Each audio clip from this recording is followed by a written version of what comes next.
Okay, so lab within the lab. Guys, ready? Ready? Okay, so this was an example where we wanted to see on a few different variations whether the size, magnification level of the part changes based on doing things like changing the collimation versus in CR and DR, or changing the cassette size in CR. And in this case, we changed the cassette size. One was a 10 by 12 and one was a 1417. Collimation was kept the same. So exposure, everything else was the same. And obviously you can see that the one on the left is much larger. And the relationship here, when you're using CR, cassette size is very important. The larger the cassette size, the smaller the object will appear on the box. So you don't want your hand to look small, right? So you got to use a 10 by 12, which is over here, right? No. 10 by 12 is the one that looks larger.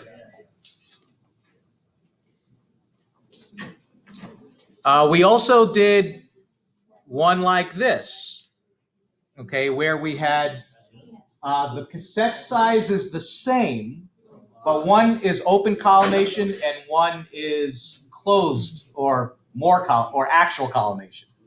And here, no difference. Size is the same. So the collimation doesn't affect the size in CR. I don't have a picture, but in DR it does. Right? In the DR room, when you do this, when you cone down, when you collimate more, you get a bigger image. When you collimate less or not collimate, right, have it open, then you get a smaller object. Right?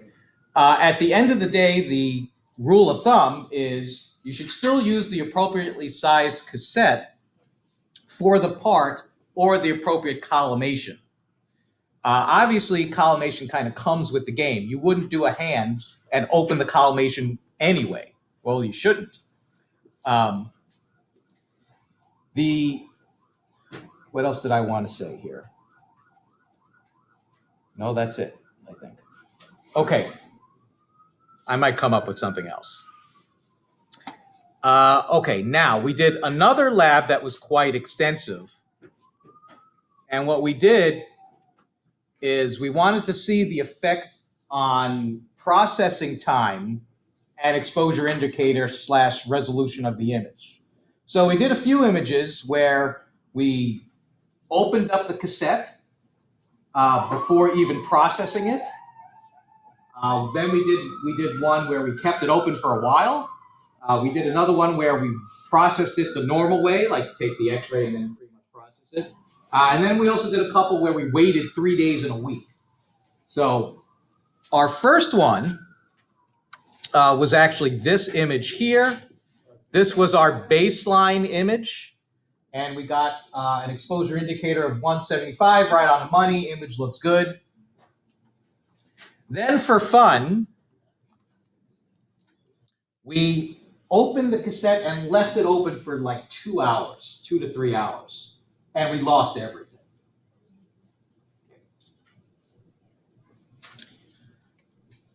Interesting, though, is this one right here. You can clearly see there's an image there, but we actually opened this cassette. Now, I don't know whether it was open for a minute or a few minutes.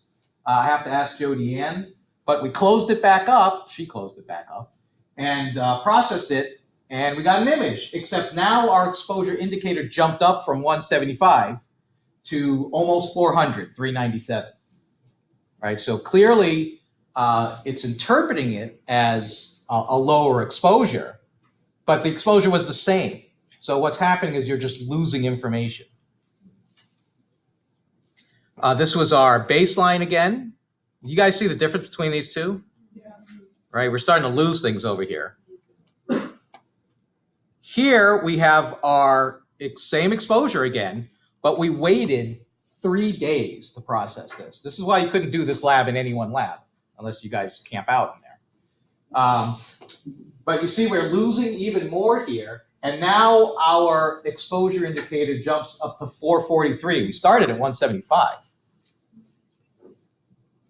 And lastly, okay, and I have these all separately photographed as well. You can't see it, but this one, after a week before processing, we jump up to 700 something. You could just see the 7, right? So clearly we're losing even more information. Our exposure indicator is just way off, right? What we didn't do is we didn't wait 2 weeks or 10 days or 3 weeks yet. We might have to try that because I want to get this thing to be so horrible you can't even see it, right? So I can include those. Right now, this still looks kind of good, but you can see it's kind of mottled around in here on the edges. I'll send this to you, right? So I thought that was pretty nifty. A couple more lab within the labs are coming up. We're going to do one based on what happens to your image when you have the apron in the way, like at the bottom of a chest x-ray. Is that going to affect the image? Remember, the computer goes through a partitioning viewing of the collimation and can get confused.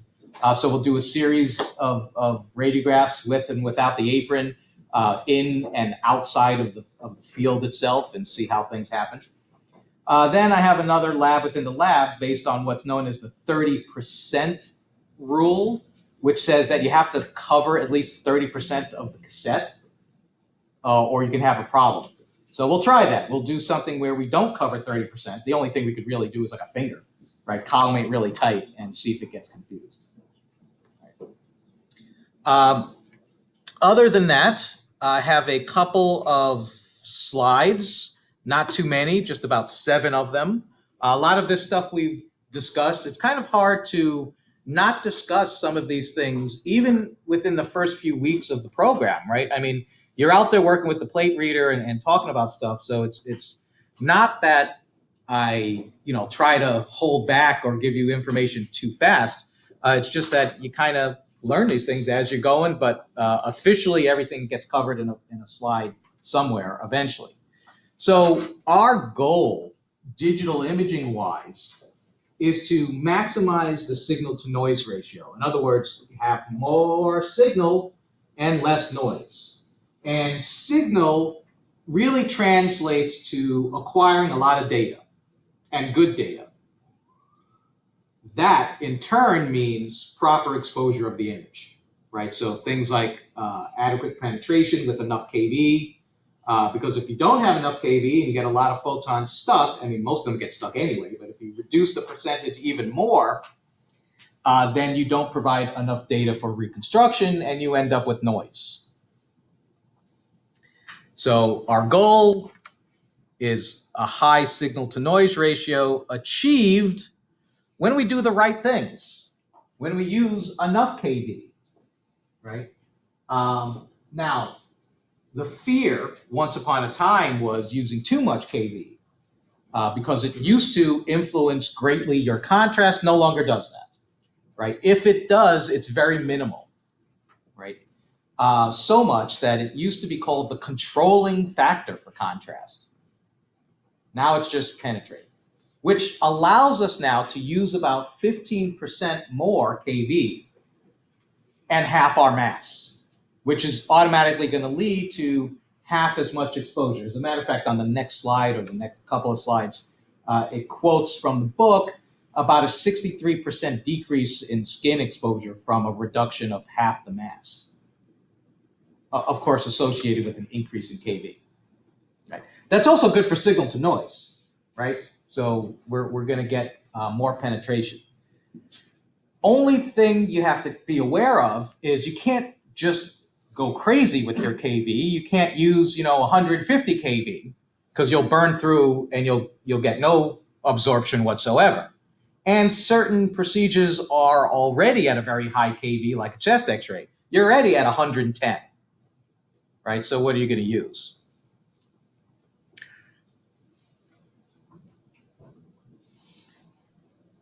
Is scatter really an issue? This could be another lab within the lab. By the way, if you have any lab within the labs, which should be like a new YouTube channel or something that I might have to create, feel free to email me, right? something that you read in the book, especially I love when the author says, well, I tried this and this is what I got, so I'm going to put the pictures in the book. You know, we'll see. And I don't know if you've noticed, but a lot of the images that she has in the book are based on film, like this one. So I have to admit, when I went to school, people went crazy about scatter and KV. I mean, in a big way. And it turns out, well, at least according to her, maybe we'll prove this in the lab, that scatter really isn't the major factor even in screen film. So here you have two screen film images, right? They were processed in the darkroom and all that. And one was done at 80 kV on the left, which is kind of a kV level that people used to use. And then the second one was done at, what's it say, 92 kV, but they cut the mass from, I don't know, what did they cut the mass from? From 40 mass, they cut it, I guess, to 20. I don't think it says that, but that's what they had to have done, right? Oh, it says half the mass. Okay, they just didn't put the number. So, major difference? Yeah, it's slight. I'd like to do this in the lab in the digital version of this, and then probably with windowing to change our contrast anyway. We can probably make B look even closer to A, proving the fact that we can increase our KV without fear of hurting our subject contrast. So we'll have to try that. And you know what? I don't even know if these are the same images, because there's like a clip here, and there's not one there, although it's the same marker. The other factor that makes scatter not such a big issue is most of the scatter is coming from the patient. However, the CR cassettes you'll learn next week are very sensitive to scatter, but at the same time, the algorithms for processing that have been developed are very good at dealing with scatter. So it's a wash. So we have to try this digitally. So how do we reduce exposure to the patient? Well, we've already talked about it. Use more KV and lower mass. Don't use more KV and the same mass. That would not achieve it, right? That would make our dose go up even more. So yeah, you know, we can save a lot of radiation potentially.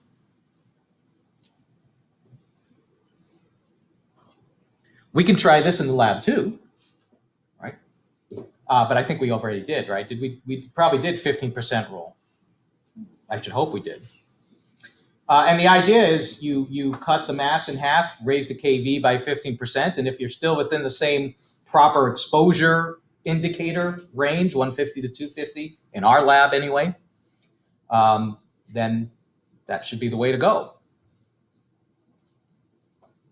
That rule, though, falls apart ultimately, because if you keep raising KV and you keep reducing the mass, meaning your intensity of radiation, eventually you're not going to have enough photons, right? So you need a little bit of combination there. So at very extreme ends, the 15% rule will not work.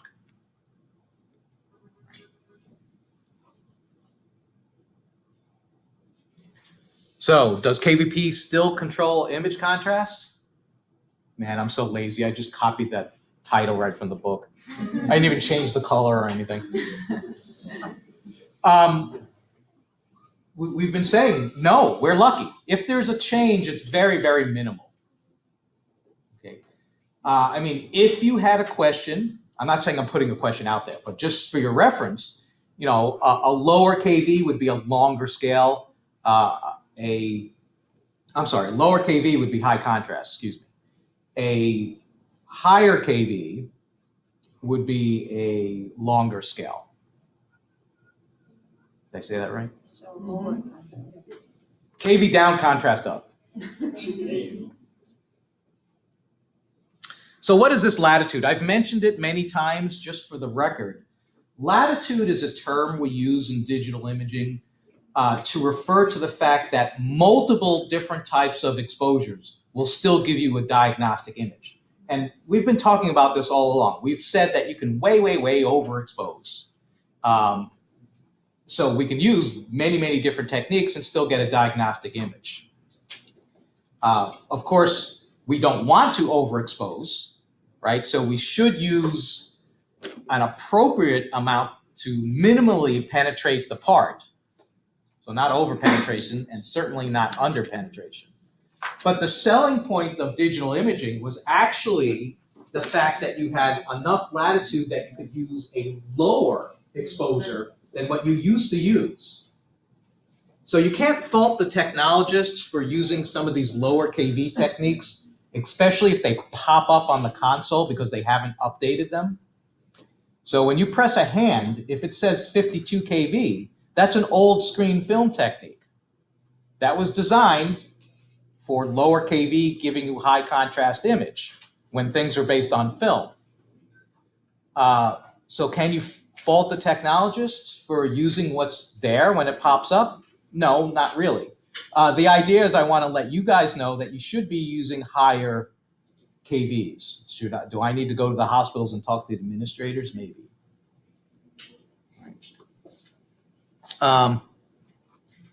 Because of this, it's actually pretty hard to get an overexposure, right? And this could be another lab within the lab. I wrote this one down. How much can we get away with? Can we use 400%? How much under can we go before we really see the noise? The idea is that your exposure indicator should determine those ranges, right? In CR, you want the number to be as high as possible, but still in range, because that would technically give you the lowest exposure, right? So it's between 150 and 250. You get a 249, that's good. That's the lowest possible exposure and still have a good indicator range. I just got an email. Okay.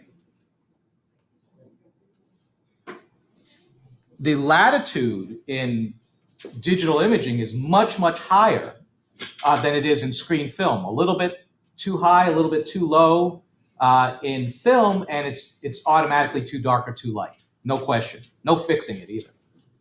Professor, is this the answer to the question on the quiz? Yeah, probably. Okay. Well, this was the answer. Digital better film. So I actually accepted two answers on that one. I accepted one choice was the ability to lower the exposure because of the latitude, and the other one was the ability to change window the contrast. I think it was B and D. No, I think it was B and D. I don't remember now, but those were the two choices. So the question was, what is the main advantage of digital over screen film, right? And originally I had the fact that you can manipulate the contrast by windowing. But the real benefit, if used properly, is that you can lower the exposure compared to traditional screen film, right? So I accepted both, right? The problem, and I'm glad to kind of segue into this, and I've mentioned it in the lab and other courses, is because the system has even higher latitude at overexposures compared to the latitude it has at underexposures, people tend to increase the radiation more than they need to, which is known as radiation creep, which happens to be the very first lecture I ever gave outside of the college to like my peers. It was kind of frightening. It wasn't so bad though, after I was done with it. Right. That was almost as scary as my first CAT scan class I ever gave to a room full of CT techs. It wasn't even like a room full of people that wanted to be CT techs, which is kind of what I get now. All right, so it was actual, mandate that they get their additional license, and they needed a course, so the union hooked me up. Okay, where are we? Yeah, so use of lower KVs, that's not good. So this is all about overexposure. The system, the film speed system, or I should say the screen speed system, there's a trade-off there. The trade-off is if you want to lower the radiation, you can do that by using a higher speed system. However, you will get worse quality. Image resolution will go down. That's always the trade-off. Trade-off is usually, in almost everything we talk about, is dose versus resolution. You want better images, you got to dose the patient. I hate to say it that way.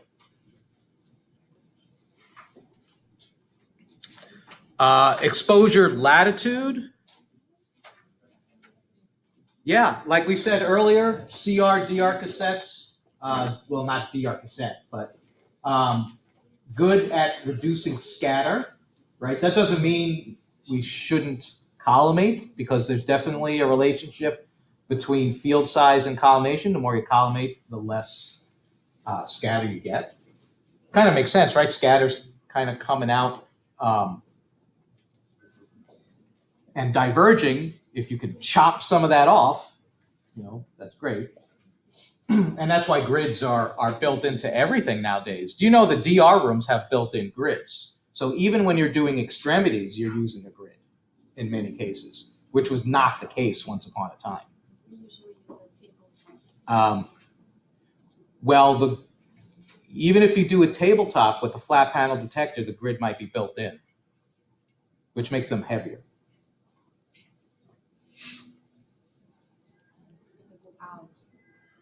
So this was interesting. This is related to our lab within the lab, right? This is an example of if you wait too long, or if you have some scatter, it'll affect your exposure indicator. So the rule of thumb here is, and techs do this all the time, myself included, I was probably just bad, sort of hypocritical, is you're not supposed to walk into the room with 5 cassettes and then lean them against the wall and then use them one at a time, right? Because they are subject to scatter that way. And they are very sensitive. But at the same time, I just said that the computers are good at dealing with scatter. So it's kind of like, I don't know. Right? What if you face it down? They do that and they face it down. Yeah. If you face it down, what's that? But things bounce around in there, right? One of the things that I will go over next week with you, even though I won't be here, but I'll go over it anyway. So I'll be driving while you're listening. That's the power of video. Next week you're not gonna be here? No, next week almost none of us will be here. So where are we coming to school? We're all going on a cruise. No, we're all going up to beautiful Lake George, actually. So what we doing? Are we coming to class? Yes. Come to class. Come to class and watch the video. So we're gonna watch Wednesday. Next a week from today, the 10th. So don't worry, and come to lab too. I have activities planned for you. So We're going upstate Wednesday. where are you going? Upstate. We'll go to the beach. You know it gets colder the more you go up, right? Yeah. I'll be at Lake George, but I don't think I'll be in Lake George. Yeah, it's cold. It's cold. Yeah, all the fun things in Lake George are closed too. It's off season. Yeah. So it's a good thing I can edit this. All right. So where am I? Was this our last slide anyway? Oh, there are a few things. So let me quickly go over this. Okay, so AEC, you guys are using AEC now, right? It's a great tool. If used properly, you should still end up being within the same exposure indicator. But even there, you'll see that you're not going to be exactly at the perfect range, right? It's not going to necessarily give you the perfect range. And it should work with DI. We all know DI, new term that we learned either Monday or last week. Deviation index. Like universal. Yeah, that's a nice universal term. This is the potential lab within the lab that I mentioned. And I've only seen this in your book, so I'm not putting that much faith in it exactly. By the way, I still like the book, and sorry, Miss Carroll, Professor Carroll. I haven't met her. I've met some authors from other books. But 30% rule here is not the 15% rule twice. Don't get confused. This is saying that you have to cover at least 30% of the cassette itself, or else the computer might get confused. But the better things get, the better that it's able to establish where collimation begins and ends. Maybe this is not a factor. Jody Ann and I will let you know if this is real or not. Grids, like I said, grids are being used more and more often. They're designed now to be used specifically in DR rooms, so I'm not sure exactly what the ratios are. And you may have noticed that some of them you can take in and out. Do you have ones? Give me an example of when you swap out like the grid. Portable for you put a grid on.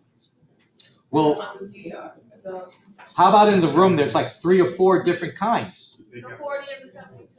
There's a 40 and a 72 grid. No, we also have like from They're color coded too. 18, like from 100 to 180, like the purple one. Yeah, That there's also an everything. You put one Yes, grid and the it works grid for for everything. instead of 2 It works for everything.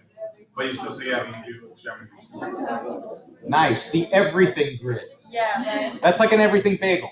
It just has everything, works with everything. The best one. That is the best one.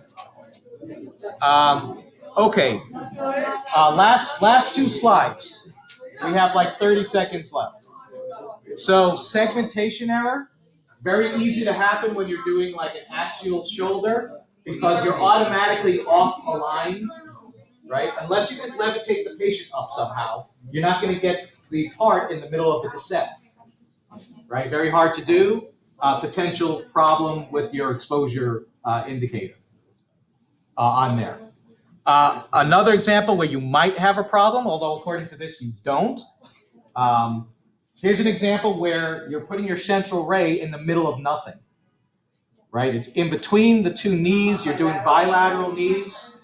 Older CR systems are not hip to that. Newer systems realize that you're doing this now and, are expecting there to be, a space in the middle, right? So I have to test this one out too. For the most part, it works, right? It's the same theory where you weren't allowed when CR first came up to use like a finger on one cassette, just have 3 little rectangles of collimation. Now you can, and you don't see any issues unless you overlap collimation. Then you can have problems. So I will leave it there. And I'll see some of you this afternoon. If not, definitely come to class next week. I'm sure we all have things planned for you. You had different pictures of pens in the beginning of the lecture. There is a way we can process image twice.